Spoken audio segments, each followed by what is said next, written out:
এবং এই ইসকন কেন্দ্রিকেই বাংলাদেশের স্বাধীনতা সার্বভৌমত্ব খর্ব হতে পারে, ধ্বংস হতে পারে। আজকে যদি আপনি ইসকনকে এই জায়গাটা স্পেসটা দেন, তারা আগামী 5 বছর পরে এমন একটা জায়গায় যাবে, ইসকন নিয়ে বাংলাদেশে কথা বলার সাহস দুঃসাহস কেউ দেখাতে পারবেন না। এটা আমি অলফ করে বলতে পারি আপনাদেরকে। কেননা যে দলগুলো, রাজনৈতিক দলগুলো ক্ষমতায় যাবে, প্রত্যেকটা দলের ভিতরেই তাদের এজেন্ট আছে। বিএনপি তো চরমভাবে ভারতপন্থী, ভারতীয় এজেন্ট এখনো আছেন। এটা জনাব তারেক রহমান ভাই সাহেব উনি নিজেও জানেন। হাসিনা সরকার থাকাকালীন ভারত তাদের কর্তৃত্ব সেখানে কাজ করতে পেরেছে, তারা সকল আধিপত্য বিস্তার করতে পেরেছে, তারা যেভাবে বলছে সেভাবে চলে যায়। কিন্তু যখন হাসিনা চলে গিয়েছে, এখন ভারত বুঝতে পেরেছে তাদের আধিপত্য আর থাকবে না এবং আর কোনো রাজনৈতিক দল আওয়ামী লীগের মতো তাদেরকে প্রভু মনে করবে না। তাই ভারত চিন্তা করে যে সাম্প্রদায়িক দাঙ্গা লাগিয়েই বাংলাদেশ দখলের চেষ্টা করবে, সাম্প্রদায়িক দাঙ্গা সৃষ্টি করে তাদের সেনাবাহিনী বাংলাদেশে প্রবেশ করিবে। বিদর্শক, এমনই তথ্য উঠে এসেছে বিভিন্নভাবে। তো এই বিষয় নিয়ে আরও আলোচনা করেছেন এম রহমান মাসুম ভাই। আমরা তার আলোচনা শুনবো, আলোচনা শুনলে আশা করি বুঝতে পারবো। আজকের বিষয় আমি আপনাদেরকে বলি যে যথারীতি ইসকন, বাট সরকারের কাছ থেকে যে খবর এসেছে, it is, you may not like it, আপনারা হয়তো এটা পছন্দ করবেন না, but this is bad news for you, all of you. ওয়ালাইকুম আসসালাম। ইসকন বাংলাদেশে আজকের এই বিশৃঙ্খলা, যেখানে আমরা এই সরকার সংস্কার এবং বিভিন্ন অর্থাৎ যেটাকে আমরা সংস্কারমূলক কাজ এবং প্রবলেম সলভ করতে ব্যস্ত থাকার কথা, সেখানে সারা জাতি আজকে ইসকন নিয়ে আমরা পড়ে আসি না, আমাদেরকে বাধ্য করা হয়েছে। আজকে ইসকন নামক একটা সংগঠন, যা পৃথিবীর 10টা দেশে নিষিদ্ধ ঘোষণা করা হয়েছে, একমাত্র সংগঠন যা আরো 10টা দেশে নিষিদ্ধ করা হয়েছে। আপনি বুঝবেন মানে বক্তব্যগুলো, একটা দেশে যদি কোনো সংগঠন নিষিদ্ধ করা হয়, 2টা দেশে যদি নিষিদ্ধ করা হয়, বুঝতে হবে something not right with this organisation. এবং 10টা দেশে নিষিদ্ধ করা একটা সংগঠন বর্তমানে বাংলাদেশের বিস্ফোরা।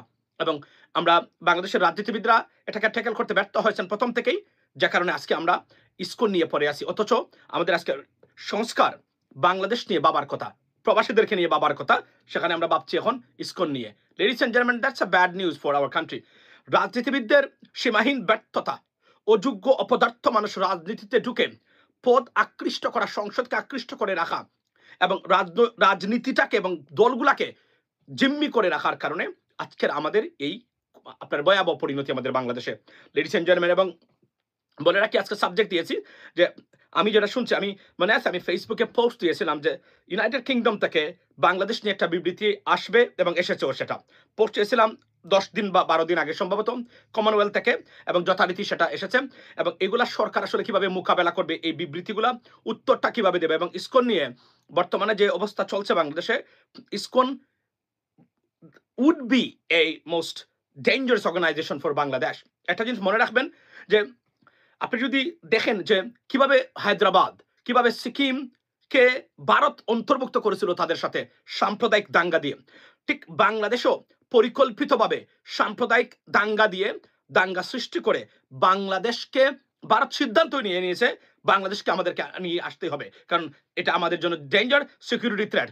এবং এটা আমি মনে করি যে ভারত, পার্টিকুলারলি বিজেপি গভর্নমেন্ট, প্রস্তাবও তাদের কাছে এসেছে যে তারা বাংলাদেশকে নিয়ে নিতে চায়। তারা মনে করে বাংলাদেশকে এভাবে, যেহেতু শেখ হাসিনা নাই, তাদের মানুষ নাই, এই দেশটাকে এভাবে রাখা যাবে না, এটা আমাদের জন্য বিপজ্জনক। এবং যে ভারত বিরোধিতা বা ভারত বিদ্বেষী তৈরি হয়েছে তাদের আগ্রাসনের কারণে বাংলাদেশে, সেটাকে তারা খুব গুরুত্ব সহকারে দেখতেছে।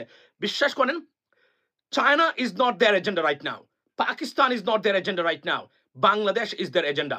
এবং আপনি যদি ভারতীয় পত্রিকা, ভারতীয় মিডিয়া দেখেন, রাজনীতিবিদ দেখেন, বাংলাদেশ নিয়ে সারা ভারতীয় পলিটিক্যাল পার্টি ঐক্যবদ্ধ, সারা ভারতীয় ঐক্যবদ্ধ। আজকে একদম কংগ্রেস থেকে শুরু করে যাদের প্রশংসা করতেন আপনারা, সেই কংগ্রেস, বিজেপি থেকে শুরু করে প্রত্যেক ঐক্যবদ্ধ বাংলাদেশ নিয়ে। অথচ এই খুনি সংগঠন, যা বাংলাদেশে ভারতীয় সাম্রাজ্যবাদ বা ভারতীয়করণের চেষ্টা যারা অনবরত লিপ্ত, সেই সংগঠনকে নিয়েই পড়ে আছে আপনার সারা ভারতীয় মিডিয়া এবং ভারতীয় পলিটিশিয়ান, এবং তারা ঐক্যবদ্ধ। এবং এটা বলা হয়েছে, গতকালকে আমি এনডিটিভিতে দেখলাম। তবে বলে রাখি, একটা ধন্যবাদ দেই প্রথমে, লাইভের শুরুতেই ধন্যবাদ দেই ফরহাতুল ইসলাম, ডিডব্লিউ এর বর্তমান ইনচার্জ আমি মনে করি বাংলা বিভাগের, ফরহাতুল ইসলাম, মানে অর্থাৎ ডয়েচে ভেলের। উনি গতকালকে এনডিটিভিতে গিয়েছিলেন একটা জায়গাতে, সেখানে উনি যে কোনভাবে হোক তার যতটুকু ক্যাপাসিটি আছে সেই ক্যাপাসিটির ভিত্তিতে উনি প্রতিবাদ করেছেন ভারতীয় মিডিয়াতে। আমি ফরহাতুল ইসলাম ভাই আপনাকে ধন্যবাদ দেই অন্তরন্তস্থল থেকে। আপনার সাহস নিয়ে আপনি যেটা প্রতিবাদ করেছেন এবং তুলে ধরেছেন যে বাংলাদেশে কিভাবে বাংলাদেশ নিয়ে প্রপাগান্ডা ছড়াচ্ছেন। আবার বলি, NDTV is better than the worst, but they are not the better than the ওয়ার্স্টের মধ্যে একটু বেটার, কিন্তু ওই লাইনে তারা সবাই ভারতীয় মিডিয়া যারা আছে। সুতরাং এখানে উনি একটা প্রতিবাদ করেছেন, আমি তাকে ধন্যবাদ দেই এই প্রতিবাদটা করার জন্য। লেডিস এন্ড জেন্টলম্যান, উনি বলেছেন তুলে আমরা যদি সুযোগ পাইতাম তাহলে আমরা বাংলাদেশের এই বিষয়গুলোকে বিস্তারিত তুলে ধরার সুযোগ পেতাম, but unfortunately it doesn't happen, but it will happen very soon ইনশাআল্লাহ। সো লেডিস এন্ড জেন্টলম্যান, এবং আজকে বলে রাখি যে ইসকন নিয়ে সরকারের সিদ্ধান্ত, ইসকন নিয়ে সরকারের দিলে বিপজ্জনক বা বিপদের আশঙ্কা তৈরি করতে পারে। এটার একটা কারণ হলো যুক্তরাষ্ট্রে সীমাহীন লবিং চলছে ইসকনকে নিয়ে, এবং যে কোন সময় একটা প্রতিক্রিয়া আসতে পারে। এই যে কোন একজন সেনেটর, কংগ্রেসম্যান এবং একজন রিপাবলিকান মানুষ অথবা সরকারের ইনকামিং সরকারের যে কোন একজন মানুষ থেকে, তখন এটা আরো জটিল হয়ে যেতে পারে। আমি সরকারকে বলবো যে কোন সিদ্ধান্ত নিতে গেলে do it sooner than later, because justice delayed justice denied বলতে যে শব্দটা আছে, that today ISKCON is saying that we will not take any responsibility for the আচ্ছা আমি আপনাদেরকে বলি, এখন ইসকন নিজেদেরকে সেপারেট করতেছে, why? Because they know they might be banned or prohibited, right? as a result তারা এখন নিজেদেরকে টেকনিক্যালি সরিয়ে ফেলতেছে। বাট মনে রাখবেন, this is the same cancer or other side of the coin, they are on the same page। তারা এখন বুঝেছে, তারা মনে করেছিল সরকার ভেঙে পড়বে, সাম্প্রদায়িক দাঙ্গা উস্কে দিবে, এটা মোকাবেলা করা হবে না, কিন্তু সরকারের যতটা না ক্যাপাসিটি, তার চেয়ে বড় ক্যাপাসিটি দেখিয়েছে বাংলাদেশের মানুষের শান্তিপ্রিয় এবং অসাম্প্রদায়িক, পৃথিবীর ইতিহাসে সবচেয়ে অসাম্প্রদায়িক জাতি যারা, সেই বাংলাদেশিরা। আমরা এত বড় একটা ঘটনা, আজকে যদি ভারতে এই ঘটনাটা ঘটতো, আপনি আমাকে বলেন, ভারতের যদি মাইনরিটি মানে মুসলিমরা কোন ধরনের হিন্দু কোন নেতাকে বা কোন লয়ারকে ভাবে হত্যা করতো, একটা মুসলমানের বাড়ি থাকতো না, একটা মুসলমানের বাড়ি থাকতো না, একটা মুসলমান লিডার অন দ্য স্ট্রিট থাকতো না। কিন্তু কল্পনা করেন বাংলাদেশের মতো জায়গায় একটা দিনে দুপুরে কত বড় ঔদ্ধত্যপূর্ণ এবং সীমাহীন সন্ত্রাসী কায়দায় একজন মুসলমান এবং একজন আইনজীবী রাষ্ট্রীয় কর্মকর্তাকে হত্যা করার পরে ইসকন বাংলাদেশে আছে। Can you imagine this, what's going on over there? তারপর আছে, এবং বাংলাদেশের মানুষরা সবাই ঐক্যবদ্ধভাবে গেছিল তারা চট্টগ্রামে, যদি তারা চাইতো চট্টগ্রামকে থামা করে দিতে পারতো যারা মানে ইসকনের অনুসারী আছেন। কিন্তু দেখেছেন কি সুন্দর আপনার বক্তব্য আপনার তারা দিয়েছেন।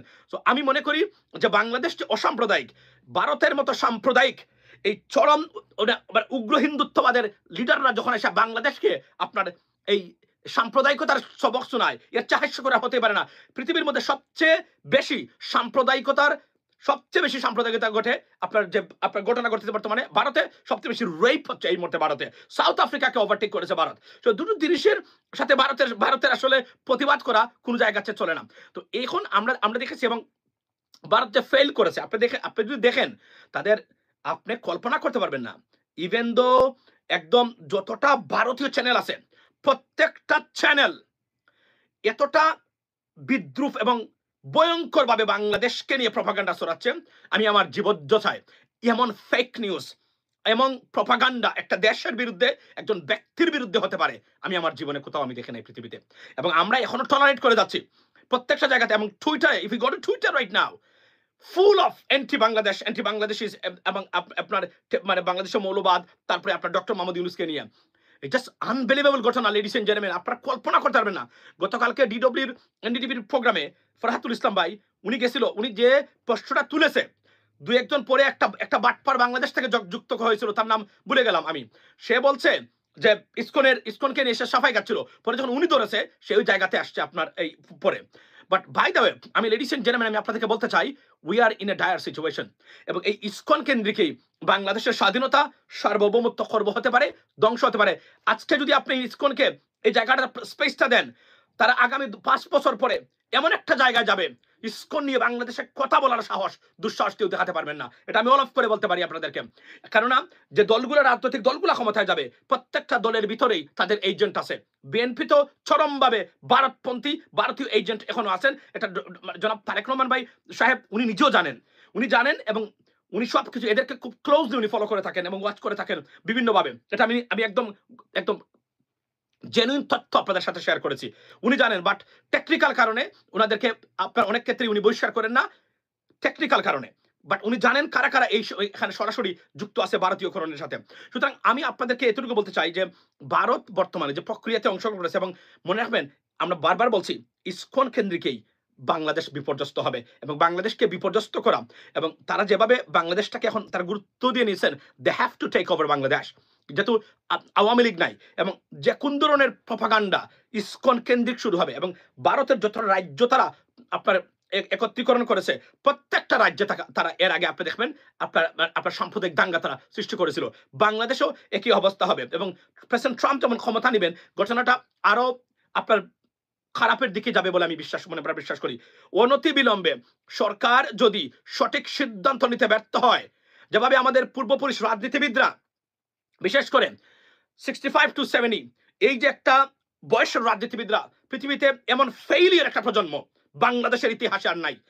এই যে একটা আপনার 60 to 65 আমি যদি বলি, অথবা 60 to 70, এই ব্যর্থ একটা প্রজন্ম বাংলাদেশের সবচেয়ে বড় ব্যর্থ, এদের কোনো অবদান নাই বাংলাদেশের ক্ষেত্রে। সত্য কথা বলছি আমি আজকে আপনাদেরকে। আজকের যে দেশ সেটা আমাদের নতুন প্রজন্ম, আমাদের সবার ঐক্যবদ্ধ, আপনার ঐক্যবদ্ধ থাকার কারণেই আপনার এই ফসল আমরা পেয়েছি। আমি বিএনপিকে বয়কটের কথা বলছি না, এগুলো আছে এবং তারা করে। এবং এই 16 বছরে তারা অনেক রাজনীতিবিদকে তারা ডট মানে সেক্সুয়াল কন্টেন্ট দিয়ে তারা জিম্মি করে ফেলেছে, টাকা দিয়ে করে ফেলেছে, অনেকভাবে অনেকের দুর্বলতা, অর্থাৎ তারা এতটা হাইলি টার্গেট করেছিল আমাদের রাজনীতিবিদদের দিয়ে, অনেকেই বিপদে পড়েছে না বুঝে। এখান থেকে তাদের কথা শোনা ছাড়া আর কোনো গতি নাই। এই কাজটা করে থাকেন ইসরায়েল মোসাদ। তারা এভাবে ডট দিয়ে রাজনীতিবিদদেরকে তারা টার্গেটেড মানে ইন্ডিভিজুয়াল যারা, তারা এই কাজগুলো তারা করে থাকেন এবং তারা এটাই করেছেন। তো বাংলাদেশে আজকে ইসকনের যে অবস্থা আমি দেখতেছি, বিশ্বাস করেন আওয়ামী লীগ নাই, ছাত্রলীগ আমাদের সংগঠন, আওয়ামী লীগ আমাদের সংগঠন। ছাত্রলীগ কারা করে? বাংলাদেশিরা করে। এই ছাত্রলীগকে নিষিদ্ধ করা হয়েছে, ইসকনকে আপনারা কেন রাখতেছেন? ইসকন আপনারা ফিক্স করতে পারবেন? Will never be able to fix it. এবং রেজওয়ানা চৌধুরী বন্যা উনি কি বলেছেন আজকে আপনি দেখেন। সুতরাং উনার বক্তব্যে আমরা এটুকুই বুঝলাম, ইসকন নিষিদ্ধ হচ্ছে না, ইসকনকে তারা রাখবেন। কন্ট্রোল করতে পারবেন আপনারা? এটা হচ্ছে সবচেয়ে বড় প্রশ্ন। এদেরকে কি কন্ট্রোল করা যাবে? মনে রাখবেন, আমাদের সনাতন ধর্মের ভাই বন্ধুরা আছে, তারা বাংলাদেশে তাদেরকে রিপ্রেজেন্ট করবে 1 কোটি বা 1.5 কোটি যাই হোক না কেন। ইসকন 10টা দেশে নিষিদ্ধ হয়েছে। যে সংগঠন 10টা দেশে নিষিদ্ধ হতে পারে, সেই সংগঠন আর যাই হোক ভালো সংগঠন হতে পারে না। আমি এবার আসি যুক্তরাষ্ট্র নিয়ে। যুক্তরাষ্ট্রেও সীমাহীন লবিং চলছে। আমি আমার নিজস্ব তথ্যের ভিত্তিতে বলছি, ইসকনের যারা আছেন অনুসারী, সীমাহীন লবিং চলছে ইসকনকে নিয়ে। আমি আবার সরকারকে হুঁশিয়ার করে দিচ্ছি, I am not sure you guys are aware of it. আচ্ছা, চায়নার সাথে আমাদের ডিফেন্স প্যাক্ট সাইন করতে হবে। চায়নার সাথে, চীনের সাথে ডিফেন্স প্যাক্ট করার চেয়ে কোনো ওয়েস্টার্ন কান্ট্রির সাথে করা দরকার কিনা বা ভালো হয় কিনা, সেটা আমি মনে করি সবচেয়ে উত্তম হবে। এক্ষেত্রে আমি যুক্তরাষ্ট্র যদি চায় আমাদের সাথে করা দরকার বলে আমি মনে করি, তাহলে আপনি একটা জায়গাতে আপনি পাচ্ছেন আপনার এভরিথিং ইন ওয়ান। কিন্তু আপনি যদি চীনের সাথে করেন, মনে রাখবেন, যেই আপনি চীনের সাথে যাবেন সেই আপনি পশ্চিমা বিশ্বের দুশ্মনের কাতারে আস্তে আস্তে চলে যাবেন। বাংলাদেশের মতো আমাদের দেশে গরিব দেশ, আমরা যারা এখনো পশ্চিমা বিশ্বের উপরে ডিপেন্ড করি, মনে রাখবেন একটা জিনিস, ভালো একটা প্রশ্ন করেছেন বা উত্তর দিয়ে যাই, এমন কোনো কিছু করতে পারবেন না যেখানে আপনার রুটিতে আঘাত পড়ে। For example, we do not export staff into China, we import from China. Where we export into the Western countries. So therefore, you should not do anything that hampers your business with them, because end of the day what? End of the day, they are your bread and butter. এটা মনে রাখবেন, এটা মাথায় রেখে আপনাদেরকে রাজনীতি করতে হবে, দেশ পরিচালনা করতে হবে। ইমোশন দিয়ে আর আপনার এই কি দিয়ে, যেটাকে আমরা বলি এই কোনো ইনফ্লুয়েন্স দিয়ে করা যাবে না। সব সময় যুক্তরাষ্ট্রকে হাতেই রাখতে হবে, এর কোনো বিকল্প নাই পৃথিবীতে। ওয়াই? বিকজ এরা এতটাই পাওয়ারফুল, এতটা সব দিক দিয়ে, যারা আপনাকে একদম রাস্তাতে বসাই দিতে পারে। সুতরাং এদের সাথে সবসময় যে কোন ধরনের সম্পর্ক বজায় রাখতে হবে, whether you like or dislike, doesn't matter, because if you like your country, you want your country to be progressed, then you have to keep a better relationship. That's a smartness. যারা ওই যে আমাদের দেশে দেখেন না, ওই যে কমিউনিস্টবাদীরা আছে না, সারাদিন পরে থাকে যুক্তরাষ্ট্রের এখানে, কিন্তু একটা ইনভাইটেশন যদি পায় সবার আগে দেখবেন বৌরে মানে পিছনে ফেলে সবার আগে এসে এখানে হাজির হয়েছে। এই হচ্ছে এই মুনাফিকদের চরিত্র এবং এই ব্যর্থ রাজনীতিবিদদের চরিত্র। সুতরাং চীন could be a good partner, but আজকে দেখলাম, মনে রাখবেন, আমাদেরকে এখন গভীরভাবে অ্যানালাইজ করতে হবে investment or the business with China, how progressive it is, how beneficial for the country. If not, because we need to reevaluate this stuff. মনে রাখবেন, আজকে দেখলাম যে আপনার চীন ভিত্তিক যতটা প্রতিষ্ঠান, প্রত্যেকটা প্রতিষ্ঠান কিন্তু ক্ষতির সম্মুখীন এই মুহূর্তে। They not profitable. সো আমি বলছি না যে চীনের সাথে আপনার সম্পর্ক রাখবেন না। You got to, this is one of the super power going to be or would be the super power on this planet, ladies and gentlemen. But we have to understand that আবার বলছি, bread and butter, এই দুটাতে, এই জায়গাতে কোনো ধরনের ক্ষতি করা যাবে না। এটাকে রাখতে হবে। যদি কেউ এতে যদি আপনার পিছনে একটা বাড়ি দিয়ে দেয় খুশি দিও, তাও বলতে পারবে ঠিক আছে দিয়ে দেন, অসুবিধা নাই, বাট আমার দেশ উন্নত হচ্ছে। এটা মনে রাখতে হবে সবসময় যখন রাজনীতি করবেন।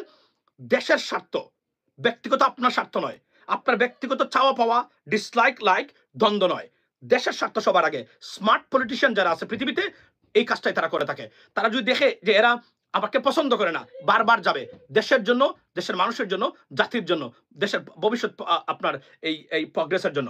বাই দ্য ওয়ে, আমরা যখন এই কথাগুলো বলছি লেডিস এন্ড জেন্টলম্যান, আপনারা কি জানেন এই যে আমাদের রেজনা চৌধুরী বন্যা, উনি বলছেন ইসকন নিষিদ্ধ হবে না, ইসকন থাকবে না। দ্য কোয়েশ্চেন ইজ ভাই, হেফাজতের ইসলাম গ্রুপের সাইলেন্ট থাকা উচিত? আমি বলি, আচ্ছা আমি আসছি, সুন্দর একটা পয়েন্ট করেছেন, আমাকে প্রশ্ন করবেন, আমি উত্তর দিতে চাই। এবং মনে রাখবেন, আমি যতটা বিষয়ে কথা বলেছি এতটা বছর ধরে, একটা বিষয়ও আনটাচ যায়নি। প্রত্যেকটা বিষয় বারবার ঘুরে ফিরে বাংলাদেশে আসে এবং আন্তর্জাতিক সিস্টেমে আসে।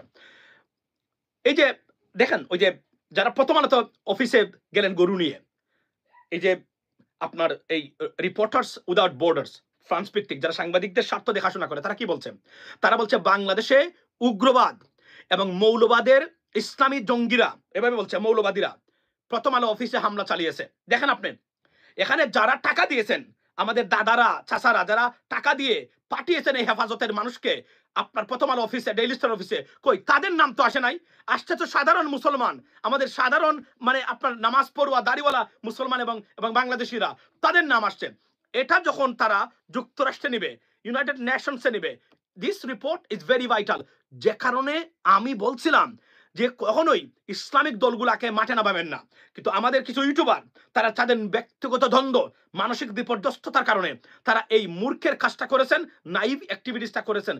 মনে রাখবেন, আপনি আবেগ দিয়ে অনেক কথা বলতে পারবেন, আপনি আফগানিস্তানের পক্ষে চলে যান, নট এ প্রবলেম, বাট যাদের বিপক্ষে যাচ্ছেন আপনি, they are your bread and butter, without them you can't move an inch, you got to understand that.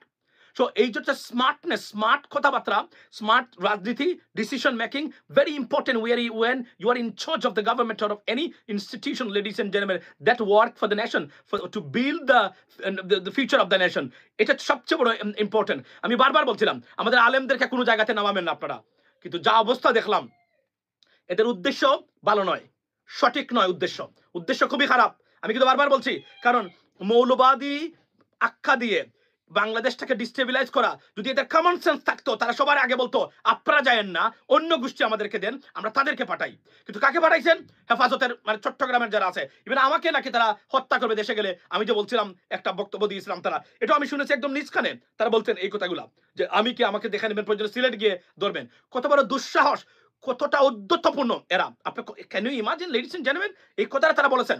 আপনারা দেখেন আজকে এই যে আপনার এই যে প্যারিস ভিত্তিক যে অর্গানাইজেশনটা, তারা প্রথম আলো কেন্দ্রিক যে রিপোর্টটা দিয়েছে, এটা সারা পৃথিবীর বড় বড় অর্গানাইজেশন যুক্তরাষ্ট্রের স্টেট ডিপার্টমেন্টে যাবে যখন ট্রাম্প প্রশাসন আসবে। They may take action against it. I mean, on the basis of this report, you never know. যখন বাংলাদেশের বিপক্ষে যাবে, if they want to punish us, they can take it. Otherwise, they wouldn't take into account.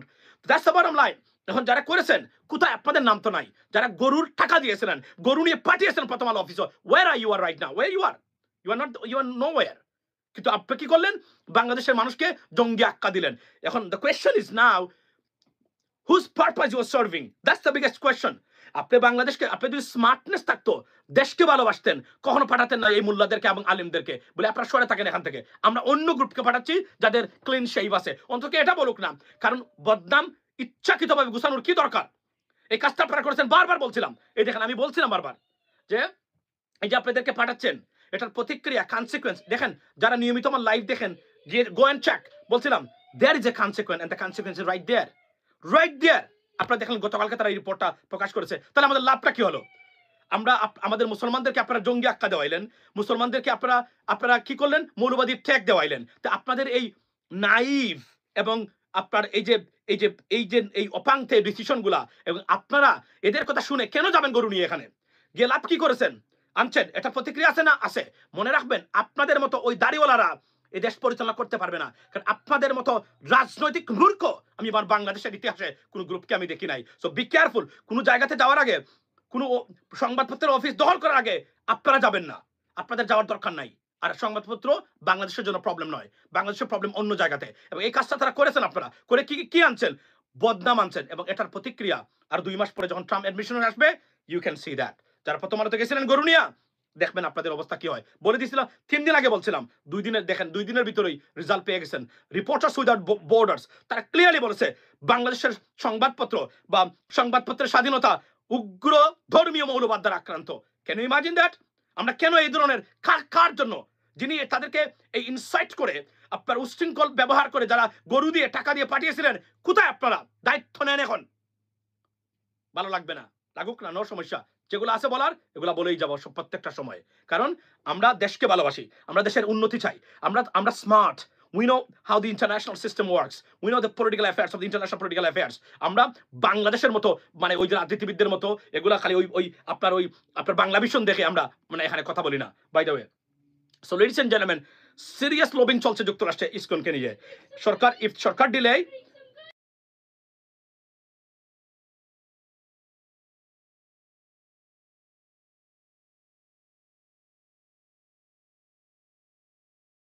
So আমি এটাই বলছি আপনাদেরকে, ladies and gentleman, যে আপনারা দেখেন বর্তমানে তারা মানে কি, বর্তমানে কোন অবস্থাতে চলছে। এবং রেজনা চৌধুরী বন্যা কি বলেছেন, না ইসকন হবে না। নাও দ্য কোয়েশ্চন ইজ, ইসকন যদি আপনারা এটাকে যদি আপনারা ম্যানেজ না করতে পারেন, কি হয়ে যাচ্ছে তাহলে? আমাদের বিপদ আমাদের সামনে আছে। এবং ইসকন কেন্দ্রিক যে বিপদটা, এটা যুগ যুগ ধরে যাবে, এটা কিন্তু আমি বারবার বলছি। এবং আজকে আরো একটা ভুল সিদ্ধান্ত আমাদের রাজনৈতিক দলগুলার, অপাংতেয়, ব্যর্থ, অথর্ব, অপদার্থ রাজনীতিবিদ্যা এবং রাজনৈতিক ব্যবস্থার কারণেই বাংলাদেশ আজকে এই ড্রাউনিং সিচুয়েশন আছে। আমরা ফেসিস থেকে মুক্ত হয়েছি, এখন আমাদের দেশ করার কাজে মনোযোগী হওয়ার কথা। আনফরচুনেটলি আমরা এখন ইসকনকে নিয়ে পড়ে আসি। লেডিস এন্ড জেন্টলম্যান, আমি আপনাদেরকে দেখাই বিষয়টা, উনি কি বলেছেন শুনেন মনোযোগ দিয়া। এর মানে হচ্ছে সরকার থেকে সিদ্ধান্ত হয়েছে they're not gonna ban ISKCON, they would stay there, that's fine, but make sure Bangladesh is stable. Having them in Bangladesh is stable. If you can't do that, you'll be responsible for it. No Caesaric right there. No Caesaric there right there. কোনো সংস্থা নিষিদ্ধ করার কোনো আলোচনা শুনেন, সরকারের মধ্যে হয়নি। দাবি অনেকে উঠতে পারে, দাবির সপক্ষে মানুষ অনেক কর্মসূচিও দিতে পারে। ব্যক্তির অপরাধের সাথে সংস্থার অপরাধকে আমরা জড়িয়ে ফেলছি না। এখন সুনির্দিষ্ট অভিযোগের ভিত্তিতে একজনকে গ্রেফতার করা হয়েছে, তার ব্যাপারে একটা আইনি প্রক্রিয়া চলছে। তিনি অভিযুক্ত হতেও পারেন, অভিযুক্ত নাও হতে পারেন, সেটা আচ্ছা, this is the most constitutional and বিচারিক কথাবার্তা। আচ্ছা সরি, আমি রিজওয়ানা চৌধুরী বন্যা, আচ্ছা that's fine. My question is, আপনি বলছেন ব্যক্তির জন্য সংগঠন নিষিদ্ধ করবেন না, fair enough. Why did you ban Chhatra League then? Chhatra League কি নিজের সংগঠন হিসাবে বাংলাদেশে কোনো কাজ করেছে? নাও, তাদের ব্যক্তি করেছে। তাহলে ব্যক্তিকে নিষিদ্ধ না করে ছাত্রলীগকে নিষিদ্ধ করলেন কেন? এটা আমি জানতে চাই উনার কাছে, রিজওয়ানা চৌধুরী বন্যা, উনার কাছে আমি জানতে চাই।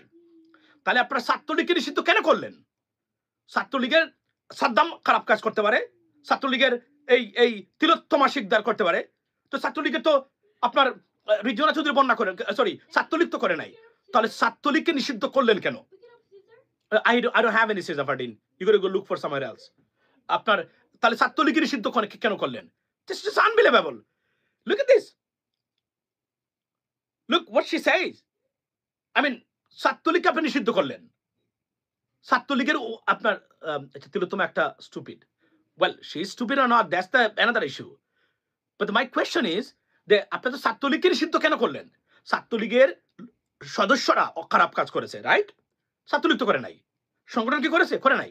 তাহলে নিষিদ্ধ কেন করলেন? এখন ছাত্রলীগকে নিষিদ্ধ করেছেন, এখন বলছেন আপনার ইসকনকে করা যাবে না।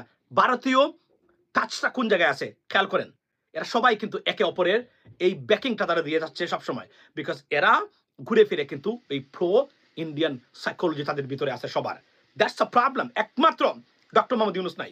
ডক্টর মোহাম্মদ ইউনূসকে নিয়ে যে ধরনের নির্লজ্জতা, যে ধরনের অপপ্রচার, যার চরিত্র হনন তারা করে যাচ্ছেন ভারতীয় মিডিয়া, এগুলা যদি কোনো ব্যক্তি ঠিক মতো দেখে সারাদিন কান্না করার কথা। কতটা বিকৃতভাবে বদলুকে তারা মানে অ্যাটাক করেছে তারা, মানে প্রত্যেকটা জায়গাতে ডক্টর মোহাম্মদ ইউনূসকে নিয়ে। আপনি দেখেন গিয়ে একদম রিপাবলিক থেকে শুরু করে, একদম ওয়াইন থেকে শুরু করে, একদম ফ্রি পোস্ট থেকে শুরু করে প্রত্যেকটা জায়গায় ডক্টর মোহাম্মদ ইউনূসের চরিত্র হনন করে যাচ্ছে এরা, আপনার এই রিজওয়ানা হাসান বন্যা। আচ্ছা থ্যাংক ইউ ভাই, ইটস ওকে, নাম দিয়ে কিছু হবে না। তো এটা আমার বক্তব্যটা। তো আপনারা যদি এটা না করেন, we have to come together, we have to make a decision which is viable for the country, for the future. If not, I mean, troubles are right there. এবং আমি একটা জিনিস বলি, আমি দেখেন আমি 2 দিন আগে বলছিলাম যে প্রথম আলো অফিসে যারা হামলা করেছেন মানে গরু নিয়ে, এটা প্রতিক্রিয়া আসছে। যতটা বক্তব্য দিলাম, আজকে আপনি দেখবেন ইসকন নিয়ে যুক্তরাষ্ট্র থেকে খুব শীঘ্রই একটা বড় ধরনের প্রতিক্রিয়া আসবে। যুক্তরাজ্য থেকে অলরেডি মোটামুটি একটা এসেছে, রাইট? এটা কারণ কি, they are maintaining their lobbying and serious lobbying taking place in আপনার ওই কি বলে এই আপনার যুক্তরাষ্ট্রে। So the bottom line is, আচ্ছা thank you so much. So আমাদেরকে এটা দেখতে বিবেচনা করতে হবে, ISKCON is not a religious organization, এটা হচ্ছে একটা পলিটিক্যাল অর্গানাইজেশন এবং এটা একটা কি বলে এটাকে আপনার এই সাম্রাজ্যবাদী ভারতীয় সাম্রাজ্যবাদ প্রতিষ্ঠা করার জন্যই ইসকন কাজ করে থাকে। So therefore this organisation should be banned. Why? And also যতই ভালো কাজ করুক না কেন তারা, এখন যে সন্দেহ অবিশ্বাস তৈরি হয়েছে বাংলাদেশের মানুষ এবং ইসকনের ভিতরে, ইসকন অন্য নাম দিয়ে যদি আসে মনে হয় কাজ করতে পারে, কিন্তু এই নামে আর বাংলাদেশে ইসকন কাজ করতে পারবে না, কারণ এরা অলরেডি টেরোরিস্ট এবং জঙ্গি সংগঠন হিসাবে নিজেদের আত্মপ্রকাশ করেছে। এবং 10টা দেশে যে সংগঠন ব্যান করা হয়, সেই সংগঠন কি ধরনের সংগঠন থাকতে পারে, এবং এই সংগঠন নিয়ে রিজওয়ানা হাসান বন্যার বক্তব্যটা খুবই মানে I'm surprised that she can do or say something like that. You know, that's the problem. এই জন্য বলছি না, আমাদের পলিটিশিয়ানরা এবং যারা in charge of the government, vast majority naive, they have no knowledge, intellectuality, I mean, to be honest. এবং তারা পৃথিবীটা কিভাবে চলছে এর সাথে কোনোভাবে যুক্ত ছিলেন না পৃথিবীতে কোনোদিন, যে কারণে তারা জানেন না কি আসতে পারে, কখন আসতে পারে।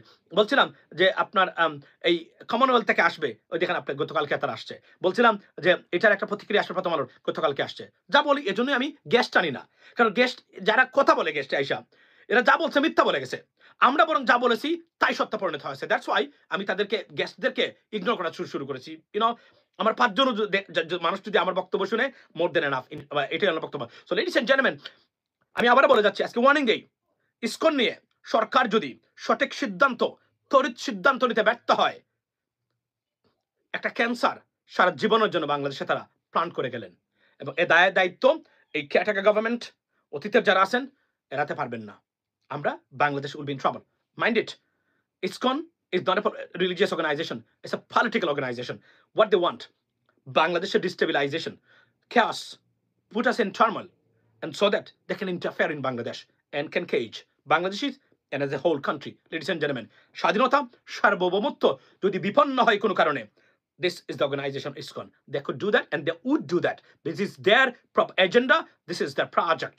Ladies and gentlemen, that's the bottom line. এবং যুক্তরাষ্ট্র চলছে এবং এগুলা বলি, এবং আজকে ইসকনের যে নেতা আছেন, এই ইসকনের নেতা, আমি আবারও বলছি, আজকে কমন সেন্স, 10টা দেশে একটা organisation banned. You think you good? গতকাল লাইভে বলেছিলাম না যে আপনি ধরেন আপনি এই জায়গাতে আছেন, আপনার চতুর্দিকে নেইবার্স আছে, হাউস, 4টা বাড়ি আছে, 4টা বাড়ির সাথে আপনার সম্পর্ক খারাপ, এর মানে কি জানেন? You are bad person. 2টা হলে উই ক্যান টেক ইট, 3টা হলে মনে করতে পারি ভুল করেছেন, দ্যাটস ফাইন। 4টা পরিবারের সাথে যখন আপনার সম্পর্ক খারাপ হবে, you are worst person than ever আপনার we have seen. So the bottom line is, ISKCON 10টা দেশে ব্যান করেছে তারা, এর মানে কি নিশ্চয়ই কোনো খারাপ কাজ আছে, মুসলমান দেশেও না, নন মুসলিম দেশেও তারা মানে আপনার ব্যান করেছে ইসকনকে, এর মানে হচ্ছে this is the bad organisation. So therefore on the basis of those stuff you got to take the decision right now. If you delay, justice will be delayed, and consequently Bangladesh will be in trouble forever. I mean by ISKCON. That's the bottom line, ladies and gentlemen. So be blessed. I would come again today because Thanksgiving right now, nothing to do. We get a family occasion later, but আজকে আবারও কথা হবে অন্য সময় ইনশাআল্লাহ। ভালো থাকবেন, আওয়াজ তুলুন, একটাই বক্তব্য, আওয়াজ ওঠা বাংলাদেশ। এবং আমি ধন্যবাদ দেই সবাইকে যারা এই যে আমরা যে একটা ধৈর্য আমরা ধরেছি, এই যে আমাদের আইনজীবী হত্যার পর, আরিফ ভাই হত্যার পরে তারা মনে করেছিল বাংলাদেশ সাম্প্রদায়িকতা সৃষ্টি হবে। Bangladesh is not A fundamentalist country.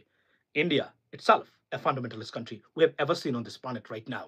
Everyone knows that, right? So আমরা থ্যাঙ্কস আমাদের সবাইকে, আমাদের নতুন প্রজন্মকে আমরা দেখিয়েছি, এবং আমরা আবার বলি, ঐক্যবদ্ধ বাংলাদেশকে দাবিয়ে রাখার ক্ষমতা পৃথিবীতে কারণেই, তবে ডিস্টার্ব করতে পারবে, আমাদেরকে ডিভিয়েট করতে পারবে, এর জন্য আমাদেরকে স্মার্টলি হ্যান্ডেল করতে হবে। I am not concern about what happening in the Bangladesh, I am concern what is the, I mean, যেটাকে আমি বলি যে implications from the outside world, particularly Western countries. That's the bottom line. Why? Because they're maintaining a serious lobby. We have to be on the same page so that we can tackle that, ladies and দর্শক আলোচনা শুনেছেন, শুনে বুঝতে পেরেছেন ভারত এটাই করতে চাইবে, কারণ তাদের বাপদাদার জমিদারি যুগে যখন চলে যায় তখন এটা মানে এর চেয়ে কষ্টর কিছু থাকে না। ভারতের বাপদাদার জমিদারি চলে গিয়েছে মনে হচ্ছে, হাসিনা চলে গিয়েছে, তাদের আধিপত্য আর এখানে নাই, তাদের হুকুম নাই। এখন যেভাবেই হোক এই দেশকে একটা অস্থিতিশীল অবস্থা করে এই দেশ দখলে নিতে হবে, এমন চেষ্টা তারা আসলেও মূলত করছিল। আমরা দেখতেছি ভারতের মিডিয়াগুলো কীভাবে কথা বলছে, মিডিয়া যেভাবে কথা বলছে, ওই দেশের মিডিয়া যারা তত্ত্বাবধান করে তাদেরও কোনো প্রতিক্রিয়া নাই, সরকারের কোনো প্রতিক্রিয়া নাই, কিন্তু কিছুই না, মনে হচ্ছে সরকার এগুলো নিজ ইচ্ছায় করাচ্ছে। যে দর্শক, আমরা মাসুম ভাই আলোচনা শুনেছেন, শুনে আপনাদের কেমন লেগেছে মন্তব্য করবেন।